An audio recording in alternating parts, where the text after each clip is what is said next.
ये कहीं नहीं बताया था कि फेल होना मतलब फिजिक्स, समझ रहे हो?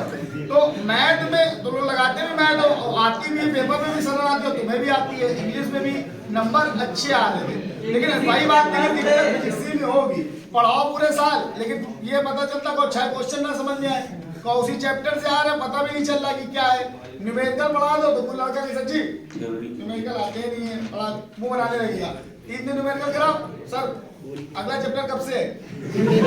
मैंने 14 किए थे, मैथ 15 किए, 15 सही थे और इंग्लिश में 18 के उसमें 3 गलत हुए, लेकिन फिर भी मेरे 17.5 नंबर आ गए, 18 किए भी थे। फिजिक्स में थोड़ा दिक्कत हुई लेकिन मैंने पूरा पढ़ा था, इसलिए फार्मूले आते थे, न्यूमेरिकल हो गया, नहीं थ्योरी बहुत कठिन थी। Thank you. और बाकी मैथ और इंग्लिश, देखो मैथ और इंग्लिश तो सरल आई थी क्यों?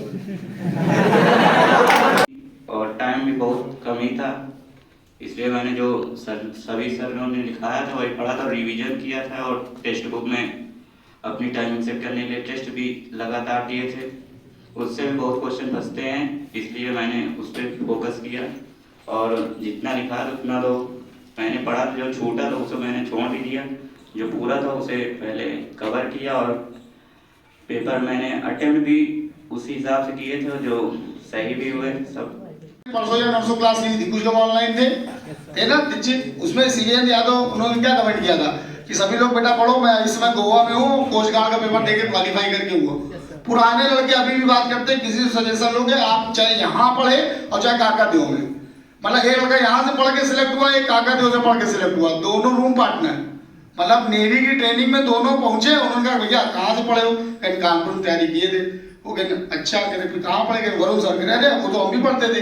कहते मैं नवीन सर के। उन्होंने कहा मतलब जहाँ हर मॉन्टी, इनके बड़े भाई का मॉन्टी था, उसका कानपुर सेंटर पर बता, उसकी बात मुझे मतलब ताउम्र याद रहेगी क्योंकि उसके लिए एक अलग जीवन स्थान है, क्योंकि उसका कानपुर में मेडिकल में हुआ था, जैसे ग्रीन कार्ड मिला था उसको, ग्रीन कार्ड मिला था 6:30 बजे, पापा के साथ वो आया था कानपुर से, उसने ग्रीन कार्ड लिया, सबसे पहले वहां से फोन किया सर ग्रीन कार्ड मिल गया, और मेरा यहाँ पे बैच था 5 से 6, तो हम 6:30 बजे यहाँ से शास्त्री चौक पे थे, हमने वेरी गुड कांग्रेस, फिर हमने मेरी क्लास है तो 6:30 से 6:30 तो अगला चैप्टर पढ़ाने लगो, थ्योरी पूरी पढ़ाओ सर जी, न्यूमेरिकल आते हैं पेपर में, न्यूमेरिकल थ्योरी दोनों पढ़ाओ, कैसा जी कॉन्सेप्ट नहीं समझ में आ रहा है। तो फिजिक्स में पढ़ाए क्या पढ़ेंगे, ये बड़ी दिक्कत है। तो अगर आप ध्यान से पढ़ेंगे 6-8 महीने बहुत कायदे से, तो पेपर क्वालिफाई हो जाएगा। बहुत से लड़कों जिन्होंने क्वालिफाई किया, एक बार नहीं किया, 2 बार किया, इधर इस लिस्ट में 3-4 लड़के नहीं आए हैं जिनका बीएसएफ आरओ में भी हुआ था इससे पहले, उसका मेडिकल चल रहा है, वो मेडिकल देने बाहर है। समझ में आ रहा है? ये पूरी लिस्ट है जिनमें से 50% लड़के अभी आ गए हैं और 50% लगाए गए, टेस्ट सीरीज कराई गई। हाँ खुदा न खास्ता जब आप पेपर ही इतना कठिन बना इस बार के लिए, तो आप उसके लिए कम दोषी हैं, उसके लिए तो वो लोग भी दोषी हैं जिन्होंने पेपर ही इतना भयंकर बना दिया कि कुछ कहने को नहीं। लेकिन जो लोग लड़के पास हुए इनका फेज 2 भी क्लियर होगा, फेज 2 के लिए कल से टीचर की व्यवस्था की जाएगी जो फेज 2 का क्लियर करे। बहुत से कोचिंग 3 दिन 4 हजार ले रही 10 दिन के लिए, तो ये प्रयास किया जा रहा है कि इनका फेज 2 जो है यहीं पे कराया जाए। लगभग फिर एग्जाम आ गया था इसका वाई का, मतलब एयरफोर्स का, फिर मैंने सर के नोट्स जो रखे थे वही पढ़े, मैं छोड़ दिया था पूरा, मतलब पढ़ने छोड़ दिया था सब। फिर सर के नोट्स पढ़े, 1 महीना पर्स पढ़ा था, फिर एकदम वही फंसा मैंने। ज़्यादा क्वेश्चन भी नहीं किए थे, फिजिक्स में सब 10 या 11 किए थे, मैथ में 14 किए थे, उसमें 2 गलत हुए थे। और मैथ में तो मैंने जितने टाइम जो है सुबह बताएंगे तैयारी कभी, इन्होंने क्या किया था, वो अष्टी रट डाली थी भाई, हम खुद कह रहे हैं, हम जब एसटी बनाते थे तो हमको टेंशन शुभम की रहती थी, क्योंकि जैसे मान लो जिस दिन एसटी नहीं बन पाई और हमने 2-3 एसटी पुरानी मिला के बना दिया, तो ये बता देते सर एसटी नंबर 8वें का 8वां है ये, मतलब हमको यहाँ तक यही बोले कि सर ये रिपीट एसटी हो रही है, या मतलब पहले हम कर चुके हैं, ये क्वेश्चन हम कर चुके हैं, तो इतना पढ़ लिया कि मतलब ये क्वेश्चन तक बता देते थे।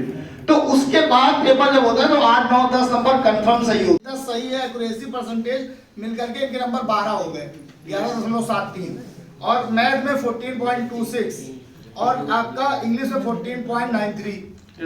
तो टोटल इनका जो है 40 नंबर बना हुआ है, 41 नंबर बना हुआ है, इसके लिए तालियां बजाइए।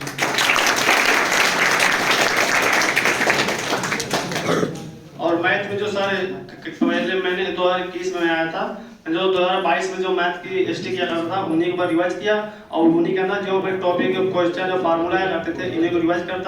रिजल्ट ओरिएंटेड पूरा जितना भी है रिजल्ट ओरिएंटेड। हम लोग हमेशा ही सोचते हैं कितना बच्चा यहाँ से निकले, ठीक।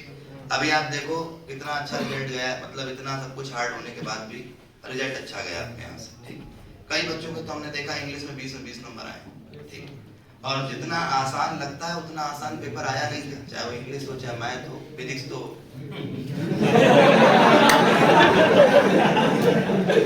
तो लेकिन बेटा ये भी है कि मेहनत के आगे सब बेकार।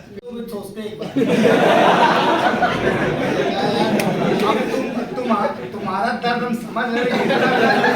हाँ, फोन सेंटर के बाहर निकल गए, एकदम फोन कर सर जी अब क्या बताएं, बस कुछ कह नहीं सकते, बस इतना कैसे आप ही पेपर देते तो को कटाफे निकलता।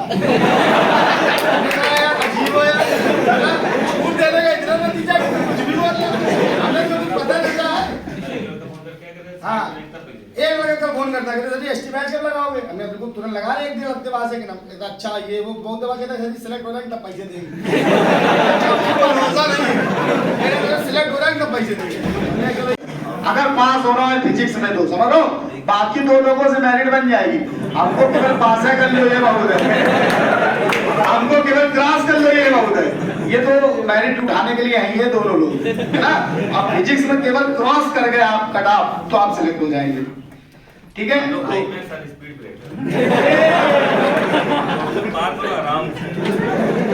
फर्स्ट ईयर के फाइनल पेपर में पढ़ ले वो भी निकल गया, कि अब 12th में जरूर पढ़ ले। अब फर्स्ट ईयर जैसे निकला तो निकला, अब 11th में आ गए के बाद 12th में आ गए, 12th की थर्ड मंथली भी निकल गई, अभी नहीं पढ़ रहे, कहीं आप जल्दी से पढ़ना चालू करब। अब जब वो भी निकल गई, आप कह रहे जिस दिन एडमिट कार्ड आ जाए हम कहीं ना जाओ ऑनली पढ़ाई। दोस्त अब भी कह रहे अब जब बिल्कुल पेपर की डेट आ गई, पेपर बिल्कुल आ गए, कहीं अब तो पढ़ना ही पड़ेगा, फिर उसका पढ़ाई और फिजिक्स क्लियर कर ली थी लेकिन फिजिक्स की नहीं कर पाया, तो उसके बाद फिर मैंने फिर से सब्जेक्ट ज्वाइन किए सर के।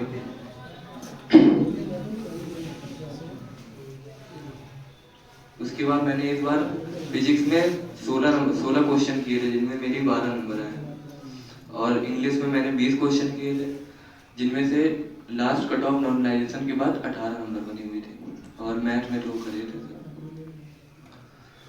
बाकी सर का ही बैच मैंने तीनों सर के पढ़े थे और उसी हिसाब से मैंने कर दिया।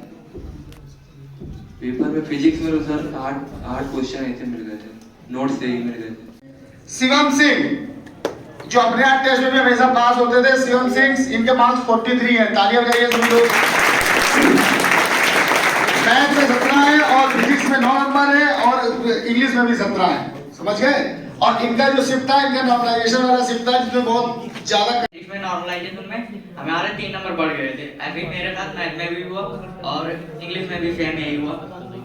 तो मेरा तो यही कहना है कि बस आपको जितना आता है वो श्योर शॉट आना चाहिए, लेकिन गलत आप क्वेश्चन करेंगे तो आपके नॉर्मलाइजेशन में नंबर कट भी सकते हैं। बाई ग्रुप में मेरे साथ यही हुआ था, मैंने क्वेश्चन ज्यादा कर दिए लेकिन और उसमें मेरे नंबर माइनस में। पेपर में बैठेंगे तो आपको समझ में आएगा, बस यही बोला जाता है। जिसमें से मेरे 18 सही है, नॉर्मलाइजेशन में मेरे 19.8 नंबर है।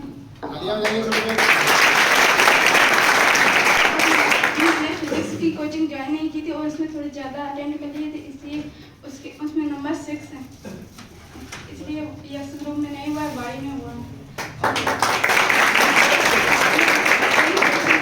अरे बहुत से लोगों ने फिजिक्स ज्वाइन नहीं की थी, उसमें वाई ग्रुप भर दिया है, फिजिक्स नहीं पढ़ी थी। 6 आए थे और ज़्यादा अटेम्प्ट कर लिए थे, इसलिए प्रैक्टिस बैच भी नहीं पढ़ा था। अगर प्रैक्टिस बैच ही अगर जनरली कोई पढ़ लेता है, हम बार-बार समझाते हैं, मैथ में तो 14 आपके अटेम्प्ट नंबर किए बढ़ थे जाएंगे। जिसमें से 10 सही है।